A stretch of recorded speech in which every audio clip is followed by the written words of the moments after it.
Du 16 au 19 mars 2012, l'Armée de Terre participe pour la 4e année consécutive au Salon du Livre. Je suis libraire à Paris et je travaille presque chaque année avec le CIRPATER au moment du Salon du Livre pour la promotion des écrivains militaires. Témoignages, réflexions, histoires, les auteurs militaires ont présenté leurs ouvrages au public, venus nombreux portes de Versailles.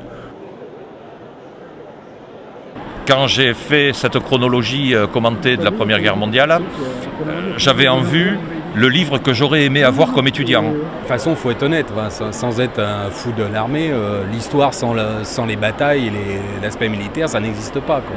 Le Salon du Livre est une occasion privilégiée de faire connaître au grand public l'étendue et la diversité de la pensée militaire.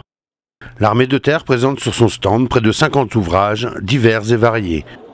Ouvrages historiques, témoignages sur des expériences vécues en opération, livres de réflexion, bandes dessinées, les auteurs militaires ont partagé, discuté et ont dédicacé leurs livres sur le stand de l'Armée de Terre. Pour Bruno Canu, dont le grand-père a activement participé à la préparation de la défense de Briançon, il découvrira dans ce livre l'histoire de la bataille, véritable rayon de soleil dans la défaite. Voilà, monsieur, avec grand plaisir.